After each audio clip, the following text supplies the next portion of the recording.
Last session में हमने interface and सब टूल के बारे में देखा, कुछ बेसिक सब टूल की सेटिंग एंड फाइल मैनेजमेंट किस तरह से करना है। इसमें हम देखेंगे ब्रशेस, उससे रिलेटेड कुछ बेसिक सेटिंग्स, मल्टीपल कुछ ब्रशेस।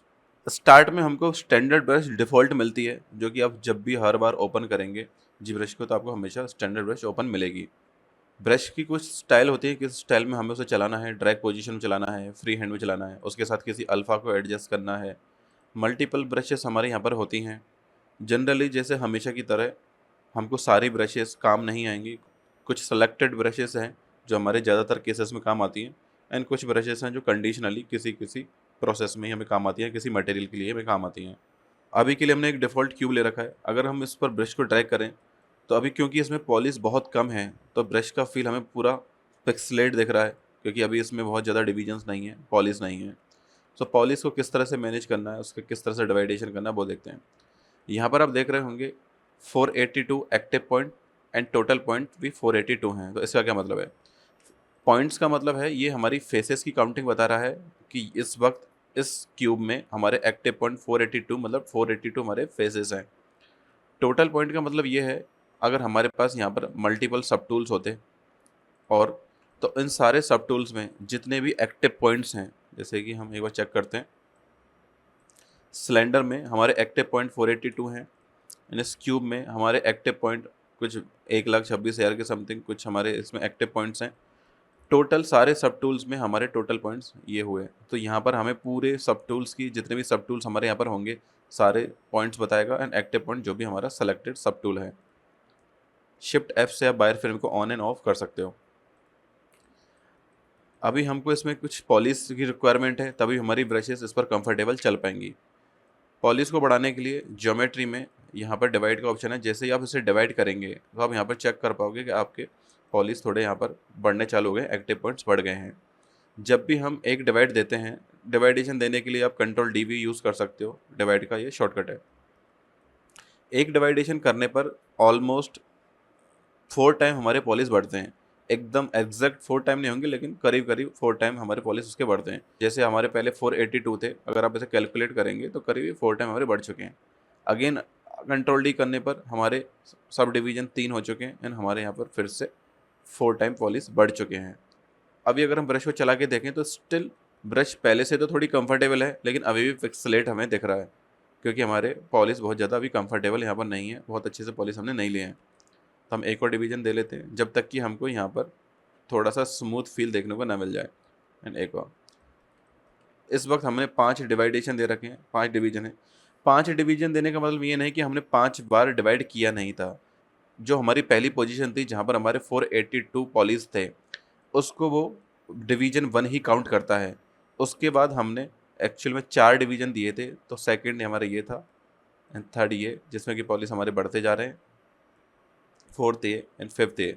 तो टेक्निकली हमने 4 बार डिवाइड किया है, लेकिन डिफ़ॉल्ट पोजीशन को वो सब डिवीजन 1 काउंट करता है। अब ब्रश को हम एक बार चला के देखते हैं तो हमारी जो ब्रश है काफ़ी स्मूथ इस पर चलना स्टार्ट हो गई है। सो स्कल्टिंग के लिए ज़रूरी है कि हमारे थोड़े से डिवीजन हैवी हों, बहुत ज़्यादा हैवी में जाने की ज़रूरत नहीं है। किस तरह से डिवीजन्स का मैनेजमेंट करना है ये काफ़ी लॉन्ग प्रोसेस है, डिपेंड करती है सिचुएशन पे, असेट पे, आप किस तरह से सब टूल मैनेज कर रहे हैं, लेयर्स उसमें ले रहे हैं नहीं, किस तरह की ब्रश ले रहे हैं, पार्ट कितना छोटा या बड़ा है, सारे फैक्टर्स में ज़रूरी होते हैं, जिनको कि हम आगे आने वाली फ्यूचर वीडियोस में देखेंगे। सो हमने यहाँ पर देखा कि हमारी ब्रशेस अगेन स्मूथ चल रही है। एंड अब हम ब्रश की फंक्शनलिटीज़ को चेक कर लेते हैं जो कि ज़रूरी हैं। यहाँ पर हमारी इंटेंसिटी है, जो भी जैसे ही आप इंटेंसिटी को बढ़ाओगे तो आपकी ब्रश की इंटेंसिटी इंक्रीज़ हो जाएगी। अगर आप डिक्रीज़ करोगे तो उसकी इंटेंसिटी भी थोड़ा स्लो चलना स्टार्ट हो जाएगी। एंड क्योंकि जी ब्रश हमारा पेन टैब ओरिएंटेड है, पेन टैब से ही इस पर आप वर्क कर सकते हैं। सो ये ज़रूरी है कि शुरू में ही हमको चेक कर लेना कि हमारा जी ब्रश में जो ड्राइवर हैं जो पेन टैब को सपोर्ट करते हैं वो वर्क कर रहे हैं नहीं। उसको सबसे अच्छे जानने का तरीका ये है कि अगर आप पेन टैब पर वर्क कर रहे हैं एंड आपका प्रेशर वर्क अगर नहीं कर रहा है, तो जैसे आप पेन टैब को थोड़ा सा कम प्रेस करके थोड़ा स्लो प्रेस करोगे या फिर थोड़ा टाइट प्रेस करोगे तो आपको इंटेंसिटी में बिना यहाँ पर इंटेंसिटी को बढ़ाए फील हो जाएगा। जैसे मैं थोड़ा इंटेंसिटी बढ़ा लिया, इस बार मैंने पेन टैब पर बहुत प्रेशर नहीं दिया है एंड इस टाइम पे मैंने पेन टैब पर बहुत ज़्यादा प्रेशर दिया है। जैसे कि आप देख पा रहे हो इंटेंसिटी में बिना मेरे को वहाँ पर चेंज किए हमें फील हो पा रहा है। अगर आपको कम प्रेशर से और ज़्यादा प्रेशर पर भी एक ही इंटेंसिटी देखने को मिल रही है तो इसका मतलब आपके ड्राइवर वर्क नहीं कर रहे हैं, आपको ड्राइवर दोबारा इंस्टॉल कर लेने चाहिए। पेन टैब अगर आपका हर टाइम कनेक्टेड नहीं है कंप्यूटर से और आप बार बार कंप्यूटर को रीस्टार्ट या ऑन ऑफ करते हैं तो काफ़ी टाइम हमारे ड्राइवर मिस हो जाते हैं। तो जब भी हर बार आप ऑन करो तो एक बार चेक जरूर कर लो कि आपके ड्राइवर वर्क कर रहे हैं या नहीं। ओके। सो ब्रश की हमारे पे कुछ फंक्शंस होते हैं। सबसे पहला है डॉटेड पर हम हैं जो कि कंफर्टेबली नॉर्मल चल रहा है। फ्री हैंड भी कुछ उसी तरह से ही चलता है, ज़्यादा फर्क दोनों में नहीं है। ड्रैग का मतलब ये है कि अब आप ब्रश को फ्रीली नहीं चला पाओगे, वो ड्रैग होके ही चल पाएगी। आप फ्रीली कहीं पर भी मूव, जैसे कि हम पहले फ्री हैंड में कहीं पर भी मैनुअली मूव कर पा रहे थे, ड्रैग वाली पोजीशन पर आप वो नहीं कर पाओगे। इंटेंसिटी को बढ़ा के कम करके आप एक बार से अगेन चेक कर सकते हो। स्प्रे, स्प्रे में आपकी ब्रशेस अगेन ना तो फ्री हैंड पे रहेगी ना ड्रैग होगी, ये रैंडमली आपके साइज के अकॉर्डिंग साइज में स्प्रेड हो जाएगा एंड इंटेंसिटी में भी थोड़ा स्प्रेड रहेगा। तो इस तरह से ये चलेगी। अगर हम फ्री हैंड पर ही अल्फ़ा का यूज़ करें, जैसे कि अगर हम फोटोशॉप में हमारी ब्रशेस में अलग अलग अल्फ़ा लगा के हमारे ब्रशेस को मैनिपुलेट करते हैं, ये कुछ उस तरह से ही है। बिना किसी अल्फ़ा के अभी ब्रश का फील हमारा स्मूथ है, लेकिन अगर मैं किसी तरह का इस पर स्क्वायर अल्फ़ा लगा लेता हूँ तो आप चेक करोगे अब हमारा राउंड फील ब्रश में नहीं रह पाएगा, स्क्वायर फील में हमारी ब्रश ऑन हो जाएगी। दूसरे किसी अल्फ़ा को अगर आप यूज़ करते हो तो जैसा भी अल्फ़ा होगा उसके अकॉर्डिंग हमारी ब्रश बिहेव करना स्टार्ट हो जाएगी।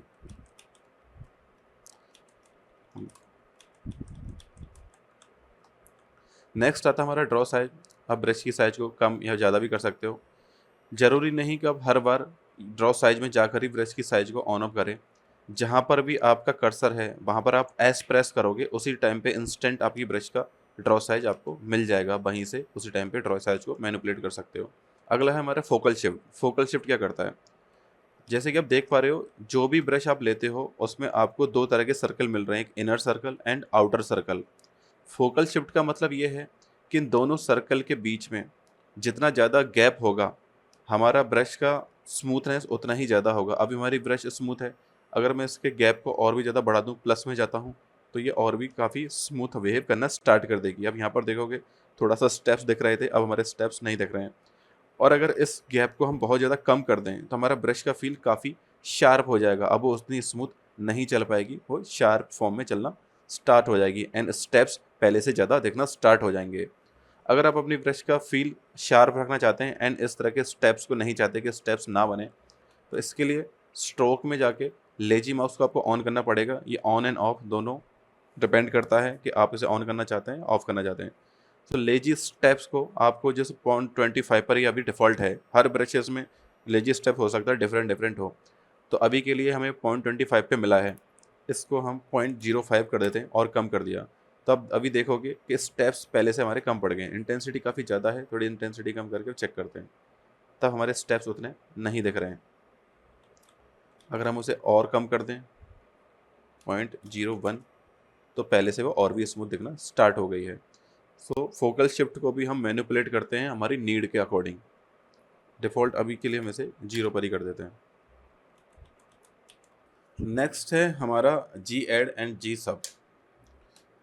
हर ब्रश का अपना एक स्टाइल होता है, या तो वो ब्रश ऊपर की तरफ मूव करेगी, मैश को ऊपर मूव करेंगी, या वो पीछे की तरफ उसको डेप्थ में क्रिएट करेंगी। आपको काफ़ी अलग अलग ब्रशेस होंगी जो अलग अलग तरीके से बिहेव करती हैं, लेकिन आप ओवरऑल देखोगे या तो ब्रशेस अप में होंगी या डाउन में होंगी। स्टाइल उनका थोड़ा अलग हो सकता है, उनमें अल्फ़ा लगे हों किसी तरह के, किसी तरह की मूवमेंट वगैरह हो, लेकिन ज़्यादातर इन दो ही कंडीशन में वो चलती है। डिफ़ॉल्ट हमारी स्टैंडर्ड ब्रश हमारे पास थी, तो जिन भी ब्रशेस पर जी एड ऑन है तो उसका मतलब ये है कि वो अप की साइड हमारी ब्रश ऑन है, ऊपर की तरफ ही वो मूव होंगी। चाहे आप इनमें से कोई सी ब्रश यूज़ करो, जितने भी ब्रशेस का जी एड पर होगा इसी तरह का कुछ ना कुछ फील होगा, स्टाइल अलग अलग हो सकती है। लेकिन अगर मैं जी एड को जी सब पर मूव कर दूं तो वो रिवर्स हो जाएगी, स्टैंडर्ड ब्रश अब रिवर्स बिहेव करना स्टार्ट कर देगी। ये आपको सारी ब्रशेस में देखने को मिलेगा कि जैसे डेम स्टैंडर्ड है वो पहले से ही डिफ़ॉल्ट डेप्थ में चलती है, क्योंकि डिफ़ॉल्ट वो जी सब पर ऐड है। अगर मैं जी ऐड पर उसे स्टार्ट कर दूं तो वो ऊपर की तरफ स्टार्ट होना चालू हो जाएगी। लेकिन ये ज़रूरी नहीं कि हम यहाँ पर जी ऐड और जी सब को बार बार चेंज करें। इसके लिए जो भी ब्रश आप यूज़ कर रहे हैं और अगर आपको लगता है कि अब आपको वो रिवर्स में यूज़ करनी है उस ब्रश को, तो सिर्फ ऑल्ट को होल्ड रखना है। ऑल्ट को होल्ड रखने पर वो ब्रश, जो भी ब्रश आपकी सिलेक्टेड होगी वो रिवर्स बिहेव करना स्टार्ट कर देगी। जी सब पर पोजीशन चेंज नहीं होगी, लेकिन एक तरह से आप यही मानिए कि वो जी सब पर ही स्टार्ट है। तो इसकी भी हमें काफ़ी नीड होती है ड्यूरिंग हमारे स्कल्ट के।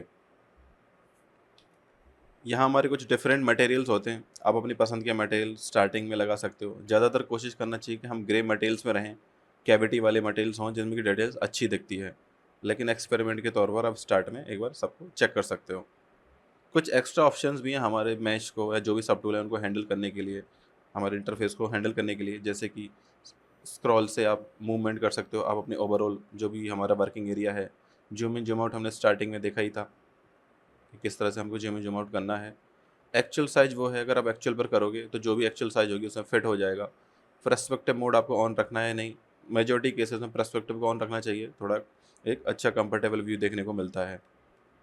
फ्लोर ऑन एंड ऑफ कर सकते हो। सिमेट्री हम आगे चल के इस पे बात करेंगे, इसमें काफ़ी काम हमको करना होता है। जनरली बस आपको इस तरह से चेक कर सकते हो, अगर हम सिमेट्री को ऑन करते हैं, एक्स एक्स उसका शॉर्टकट है, सो जो भी एक्स एक्सेस होगा उस पर हमारी सिमेट्री वर्क ऑन हो जाएगा।